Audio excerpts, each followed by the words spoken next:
네, 참으로 어색합니다.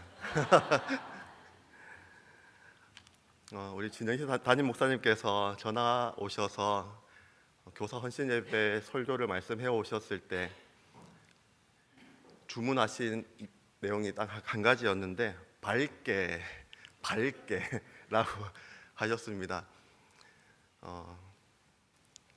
지금 좀 밝지 않은 모습이라면 지금 많이 긴장을 해서 지금 앞에 서 있기 때문에 원래 밝은 사람이거든요.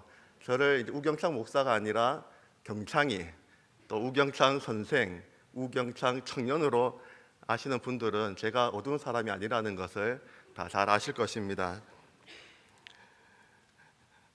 그 밝게라는 부담을 내려놓고 준비한 말씀을 전하려고 합니다.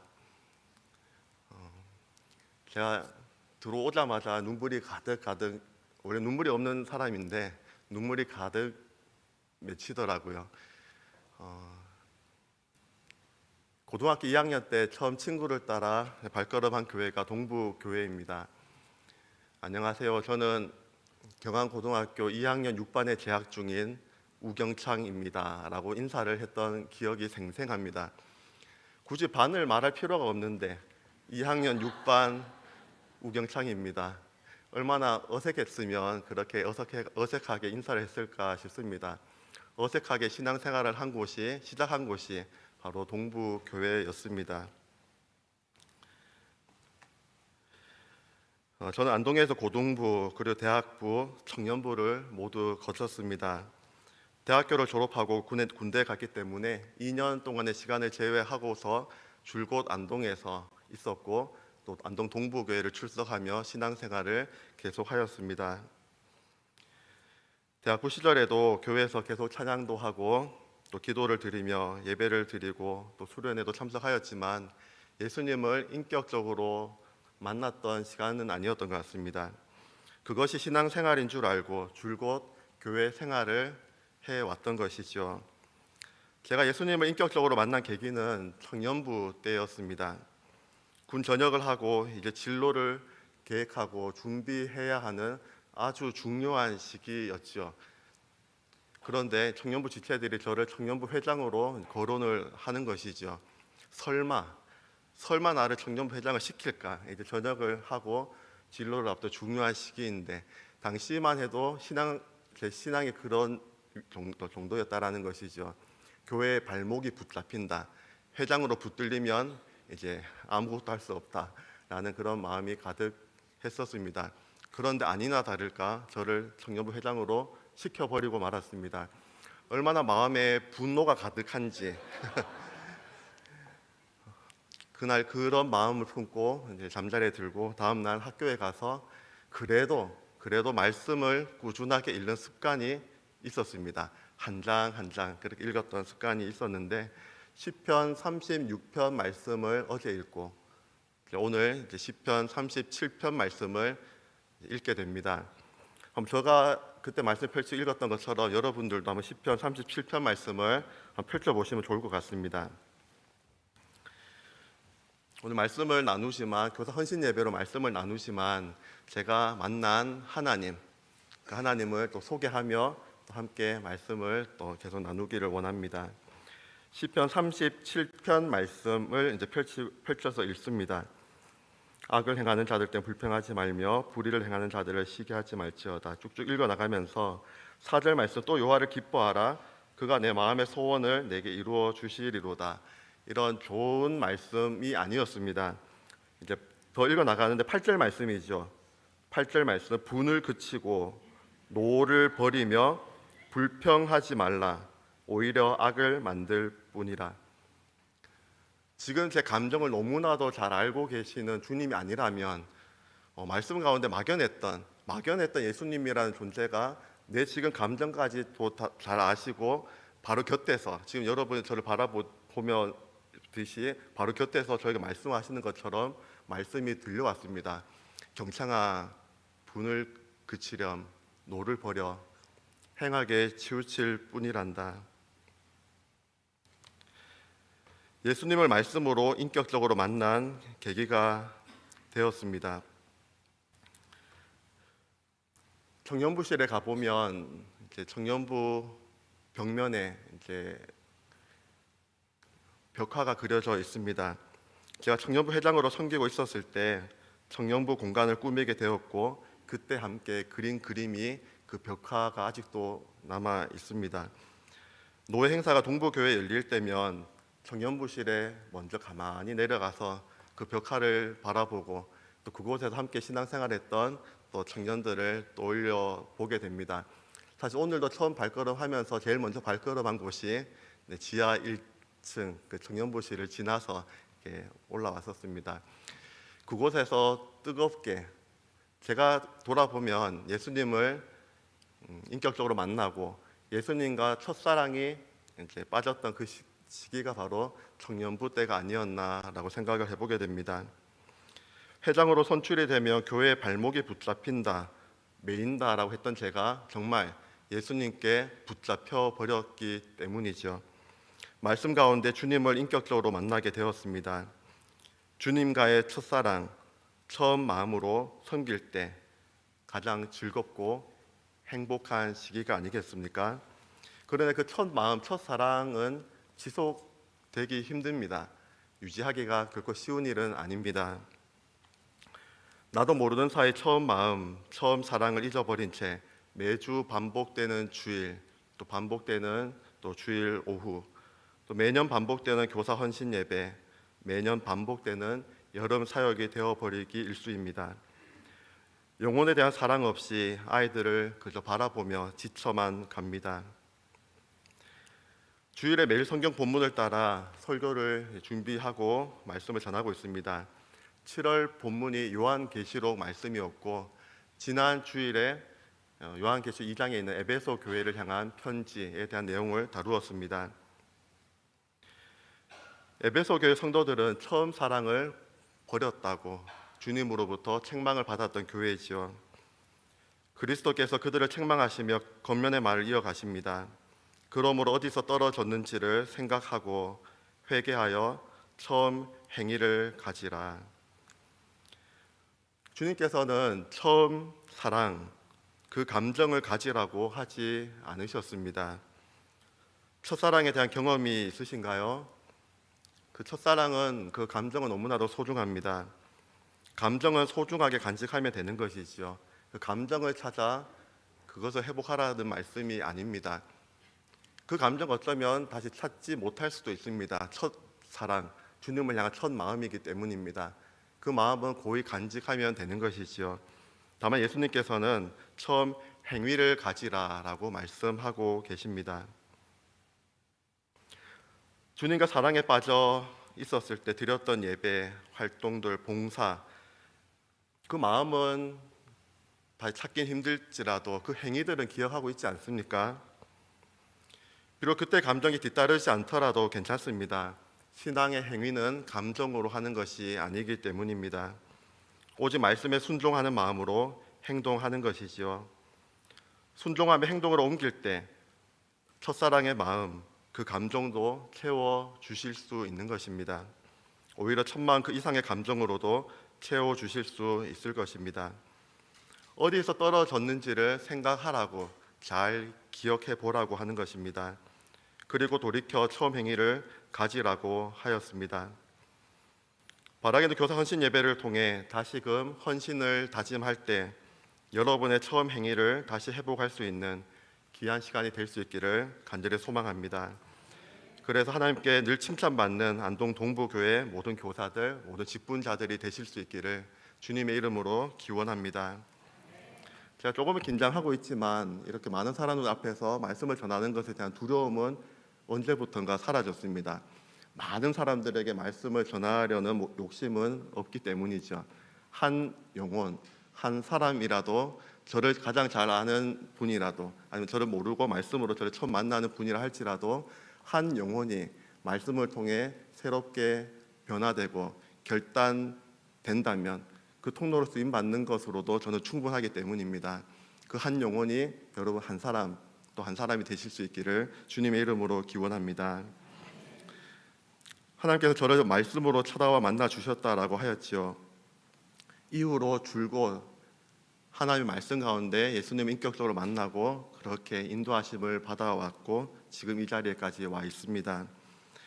예를 들어 이제 제가 동부교회에서 신앙생활을 할 때 주일 강단에서 좀 힘든 시기에 말씀을 통해 위로를 받았던 이제 주일이 있습니다.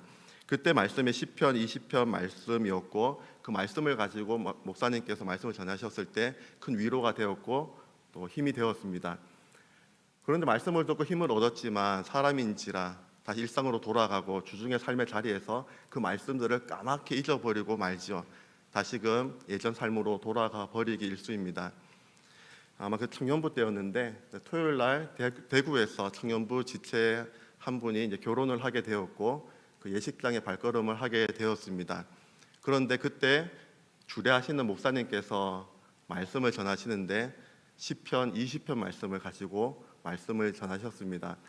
바로 지난 직전 주일에 들었던 본문의 말씀, 힘을 얻고 위로를 받고 소망을 얻었던 그 말씀이 뜬금없이 토요일 날 주례하시는 목사님을 통하여 다시 들려오는 것이죠.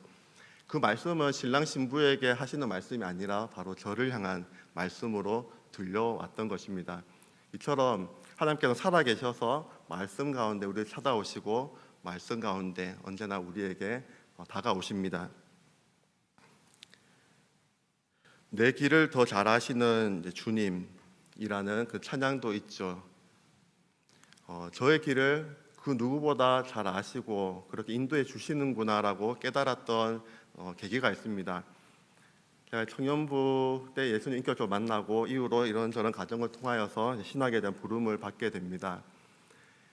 신학교에 입학하려면 지원 자격이 있지 않습니까? 지원 조건을 보니까 여러 조건들 가운데 수세 후 5년이라는 조건이 있었습니다.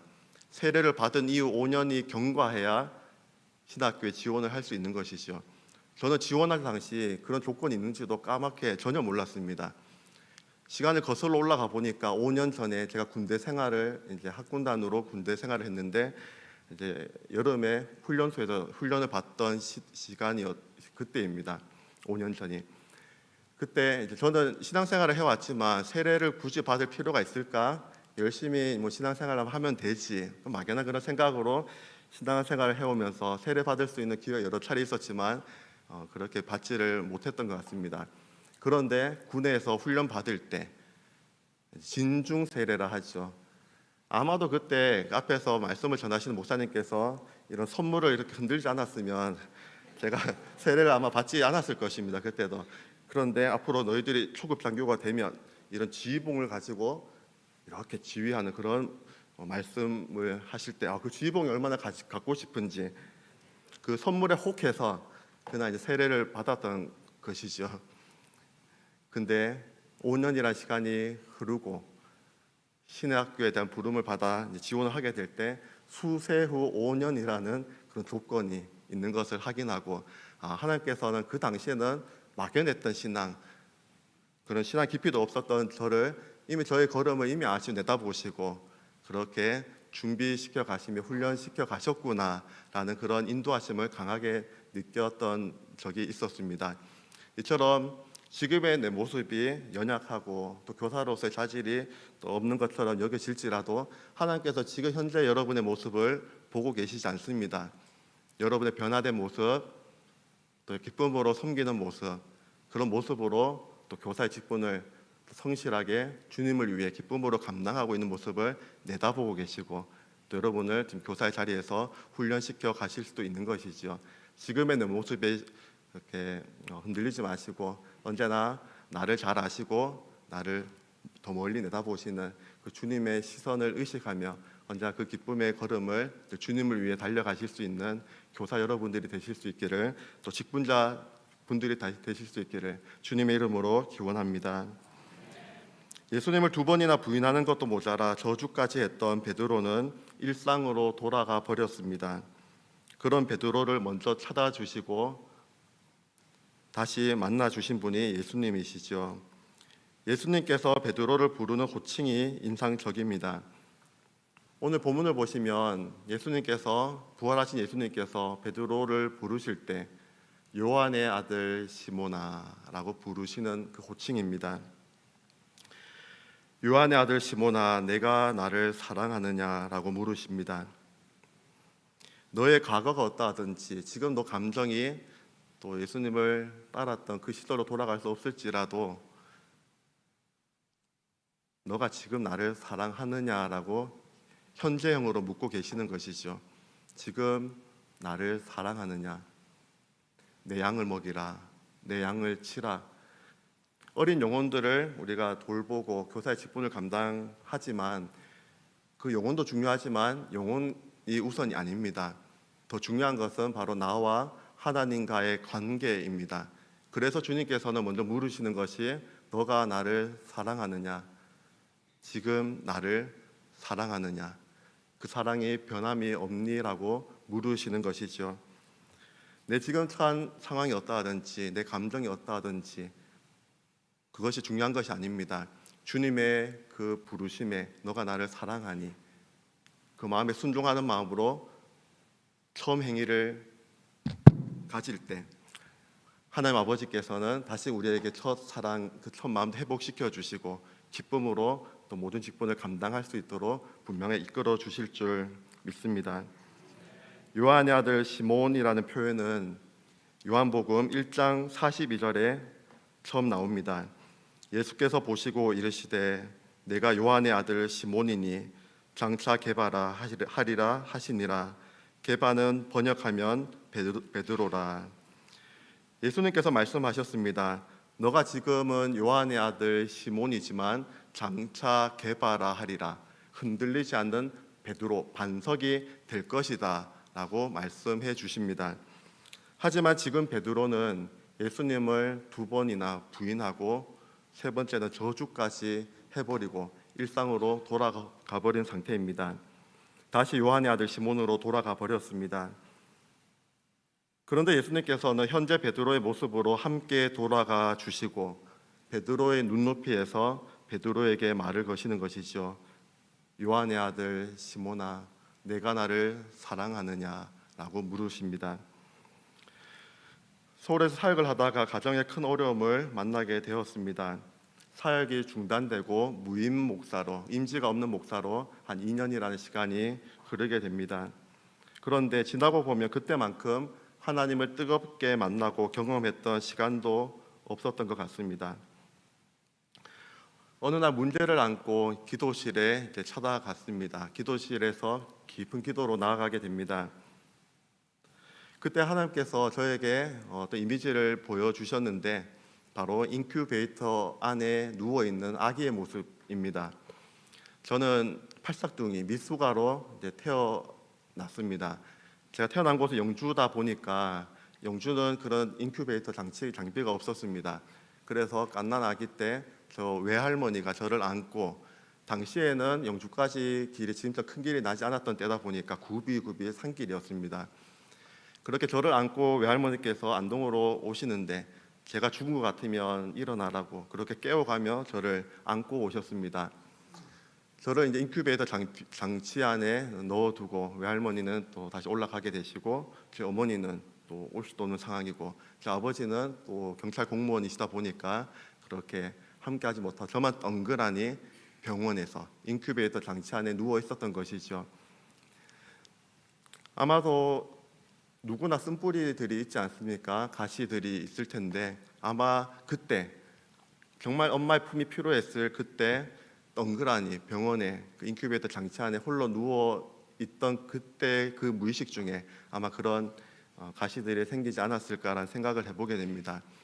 그 불쑥불쑥 그런 쓴뿌리들로 인하여서 이제 가시 그런 행동이 나오지 않습니까? 아마 그때 그런 기억 때문에 그런 것 같습니다. 자세히 보시면 제 이마에 이제 흉터가 조금 있는데 그때 아기 때 주사 바늘을 못 꽂고 이러다가 상처가 났다라고 들었습니다. 나중에. 근데 제가 깊은 기도 가운데 하나님께서 깨닫게 해주시는 것은 그때 아무도 내 곁에 없었다라고 여겨지는 그 순간에 내가 너와 함께 했다라고. 그때는 제가 교회를 나오기도 전이고 예수님을 인격적으로 만나기도 전입니다. 아직 갓난 아기 때 그때 내가 너와 함께했다. 지금도 함께 하고 있고 앞으로도 함께 하실 것이다라는 확신으로 다가왔습니다. 저는 문제를 안고 기도의 자리로 나아갔는데 더 이상 문제가 되지 않았습니다. 문제보다 더 크신 하나님을 기도 가운데 만났기 때문입니다. 제가 태어난 그 순간에 함께 하신 하나님, 지금도 여전히 문제 가운데 있지만 함께 하시고 또 앞으로도 함께 하실 것이다라는 확신을 마음 깊은 곳에서부터 새겨주셨기 때문입니다. 여전히 문제는 그대로였지만 마음은 바뀐 채로 또 기도실 문을 나올 수 있었습니다. 하나님의 특별한 보호 살핌 속에서 사역으로 인한 가정의 큰 문제는 완전히 해결되고 이후에 인도하심을 따라 안동에 내려오게 되었습니다. 안동교회에 부임을 하게 되었고 기도의 자리에 앉아 있는데 문득 왜 내가 여기 있지? 라는 이런 질문이 생기더라고요. 인도하신 가운데 와 있지만 저는 부르심을 따라 본토 친척 아버지의 집을 떠나 그리고 서울로 상경을 한 건데 지금 제가 안동에 다시 내려와서 다시 본토 친척 아비의 집에 와 있는 것이 이상하게 여겨졌습니다. 왜 안동으로 다시 돌아와 있지라는 질문이 생겼던 것이죠. 이제 기도하는 가운데 하나님께서 나를 부르심의 원자리로 다시 부르셔서 다시 새로운 마음으로 사역을 시작하게 하시는구나라는 생각을 하게 되었습니다. 요한의 아들 시몬아라는 표현 속에서 요한의 아들 시몬을 다시 부르셔서 베드로로 새롭게 세워가시는 주님의 마음을 깊이 깨닫게 되는 것이죠. 다시 부르심의 원자리로 돌아와서 다시금 또 신앙생활을 또 목회를 시작하게 됩니다. 또 하나님께서는 저를 향한 계획만 있었던 것이 아니라 제 아내를 향한 계획도 가지고 있었습니다. 어쩌면 저 아내가 먼저 하나님의 부르심을 받고 또 그런 준비하는 과정도 있었지만 저와 결혼을 하면서 내조를 하고 또 새 아들을 또 양육하는 일에 또 시간을 다 빼앗기다 보니 자신의 꿈을 하나님께서 주신 꿈을 이루어 가지 못했었는데 안동교회 부임하면서 경안신학원에서 그런 과정을 또 참여하게 되고 지금은 영남신학대학교에서 목연 과정으로 교육전도사로 함께 중부교회 부임해서 함께 사역을 하고 있습니다. 지금 저는 여기에서 설교를 하고 있고 제 아내는 저희 빈자리를 지금 그 자리에서 채워가고 있습니다. 함께 또 준비되어져 가도록 다시 저를 또 고향 땅으로 부르시고 함께 또 그렇게 또 시작해 하여 주시는 하나님의 은혜를 깨닫게 되는 것입니다. 제 첫 아들이 이제 고등학교 1학년이 되었는데 경안고등학교 제 후배가 되었죠. 이러한 또 인도하심도 있습니다. 제가 고등학교 2학년 때 처음 이제 교회를 나갔다라고 하였지요.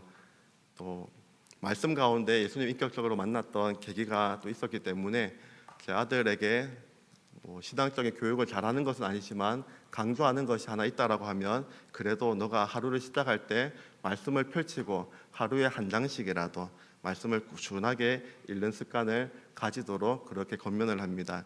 근데 어느 날 우리 첫째 아들이 요즘 고1이 많이 힘들지 않습니까? 이제 힘든 가운데 말씀을 그래도 아빠가 말했다고 펼쳤던 것 같습니다. 근데 성경을 펼쳤는데 시온이란 자기 이름이 나오는 것이죠. 그 내 이름이 나온다고 뭐 이렇게 놀라면서 말씀 가운데 또 반응하는 또 아들의 모습이 또 감사하게 여겨졌습니다. 베드로 한 사람을 향한 주님의 마음 또한 여러분을 향한 주님의 마음도 동일합니다. 여러분 한 사람 한 사람은 교사이기 전에 또 직분자이기 전에 하나님의 사랑받는 자녀들입니다. 부모이기 전에 남편 그리고 아내이기 전에 하나님 앞에서 사랑받는 특별한 하나님의 아들, 딸들입니다. 하지만 내 안에 내가 미처 깨닫지 못한 쓴뿌리로 인하여서 내가 사랑받는 자녀임을 망각한 채 그렇게 살아가게 되는 것이죠. 서울에서 사역을 할 때 첫 사역지 근처에 부흥회가 있었는데 분당 우리 교회 이찬수 목사님께서 이제 부흥회 강사로 오셨습니다. 그 작은 교회였는데 발걸음하고 목사님 말씀을 듣게 되었습니다. 목사님이 전도사 시절에 그때 제가 전도사였으니까요. 전도사 시절에 강남에서 이제 사역을 시작하게 되었는데 자신이 너무나 초라하게 느껴졌다라는 것이죠. 강남에서 또 사역을 하는데 다 높아 보이고 어떻게 사역을 할까, 그런 두려움이 너무나 컸다라고 합니다. 전도사로 이제 사역을 하면서 가정을 신방을 하는데 상처 없는 가정이 하나도 없더라는 것이죠. 부모가 관계가 좋으면 자녀가 속을 썩이고, 자녀가 잘 자라면 남편이 혹은 아내가 속을 썩이고, 그렇게 가정마다 문제없는 가정이 없더라는 것이죠. 저마다 그런 쓴뿌리로 인하여서 상처받고 상처를 주고 또 그런 어려운 가운데 있는 가정들을 보면서 하나님은 공평하시구나 라는 생각을 하게 되고, 또 그런 쓴뿌리, 그것을 하나님께서 다루어 가시는구나 라는 것을 많이 깨닫게 되었다라고 하시며 한 찬양을 소개해 주셨습니다. 아바 아버지라는 찬양입니다. 아빠, 제가 다 경상도 분이시긴 하지만 저도 경상도 남자다 보니까 하나님 아버지를 아빠라고 부르는 게 너무 어색하죠. 제가 이 기도의 자리에서 가만히 저 혼자 기도할 때 주님이라고 부르는 것도 좀 어색할 정도로 뭔가 주님과의 관계에 있어서 그런 어색함이 있습니다. 근데 아빠라고 하나님을 부른다라는 것이 결코 쉬운 일은 아니었던 것이죠. 근데 그때 목사님께 소개해 주신 그 찬양이 저에게 참으로 위로가 되었습니다. 아바 아버지, 아빠 아버지. 찬양을 잘 못하지만 제가 또 용기를 내어 찬양할 때 여러분들은 가슴으로 찬양을 한번 해보시면 좋을 것 같습니다. 아바 아버지, 아바 아버지, 나를 안으시고 바라보시는 아바 아버지, 아바 아버지, 아빠 아버지, 나를 도우시고 힘주시는 아버지, 주는 내 마음을 고치시고 볼 수 없는 상처 만지시네. 나를 아시고 나를 이해하시네. 내 영혼 새롭게 세우시네.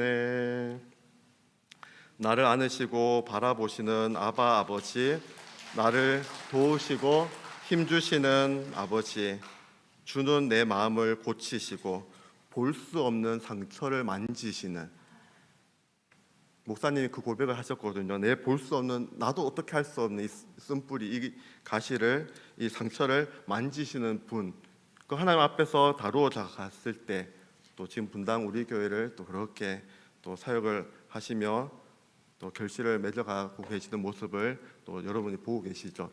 또 저를 향한 주님의 마음을 또 깨닫게 되며 나의 볼 수 없는 상처도, 내가 어떻게 할 수 없는 이것도 하나님께서 가장 잘 아시고 또 다루어 주시고 만나 주시고, 또 그런 가정의 큰 어려움을, 그런 가정을 통해서도 그렇게 나를 만드시고 빚어 가셨던 주님의 손길로 저는 여깁니다. 고난이 아니라 오히려 축복이고, 그런 가정을 통하여서 나를 또 목회자로 또 세워 가시는 하나님의 손길이 더 크게 느껴졌기 때문에 지나고 보니 그 손길들은, 그 시간들은 은혜의 손길이었습니다. 저는 여러분 한 사람 한 사람이 이 시간 교사로서 정체성을 새기는 자리가 되기보다 내가 하나님의 사랑받는 특별한 존재임을 깨닫게 되는 시간이 될 수 있기를 바랍니다. 그렇다면 내게 맡겨주신 한 영혼도 소중하고 특별한 존재임을 깨닫게 되는 것이죠. 그때 비로소 교사로서의 그런 또 정체성을 또 가지고 영혼들을 바라볼 수 있는 것입니다. 내가 나를 사랑하느냐, 주님과의 관계가 우선입니다. 그 관계가 회복되고 온전한 사랑이 나를 통해 흘러갈 때 영혼도 살리고 영혼도 회복시키는 귀한 통로로 쓰임받게 되는 것이죠. 제가 좋아하는 동화 이야기로 이제 설교를 맺으려고 합니다. 맥스 루케이도의 너는 특별하단다라는 동화책입니다. 주인공은 나무 사람 펀치넬로이죠. 펀치넬로가 살아가는 세상은 저마다 딱지들을 붙이며 살아갑니다. 붙이고 그렇게 떼고 붙이고, 잘하고 칭찬받고 그렇게 그런 사람들은 황금색 별표를 붙이고 다니고 있고, 늘 실수하고 넘어지고 또 그렇게 미움받는 자들에게는 회색 점표를 이제 붙이게 됩니다. 펀치넬로는 몸에 수많은 점표들이 붙여져 있습니다. 회색 점표가 많이 붙여져 있다라는 이유로 또 회색 점표를 붙이는 그런 매정한 그 세상이었지요. 어느 날 펀치넬로가 루시아라는 여자친구를 만나게 되는데 그녀의 몸에는 어떤 표도 붙여져 있지 않습니다. 또 관심 있게 그녀를 바라보며 그녀가 그렇게 발걸음하는 목수 엘리에게 함께 찾아가게 되지요. 엘리 앞에서 펀치넬로는 자신을 바라보는 또 엘리 앞에서 이렇게 변명합니다.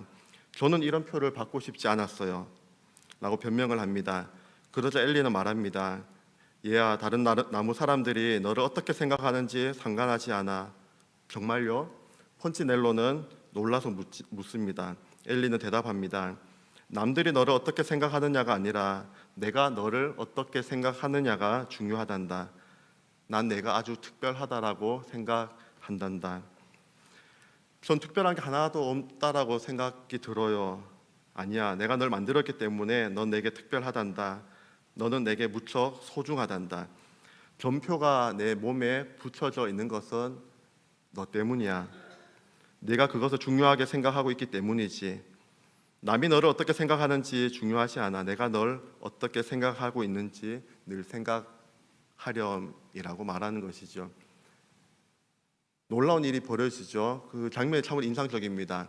회색 점표가 가득 붙여져 있는 펀치넬로의 몸에서 회색 점표가 하나씩 떼어지는 것입니다.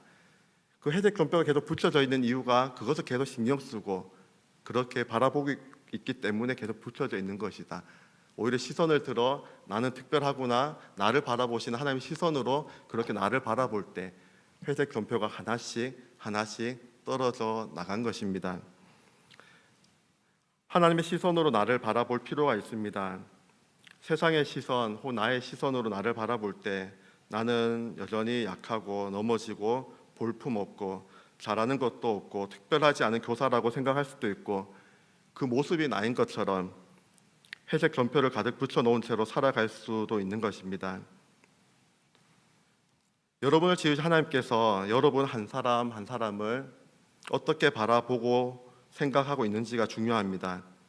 바라기는 주님의 시선으로 늘 나를 바라보며 교사의 직분을 또 내게 맡겨주신 직분들을 주님을 위해 잘 감당해 나가는 교사 여러분들이 될 수 있기를, 직분자들이 다 되실 수 있기를 주님의 이름으로 기원합니다.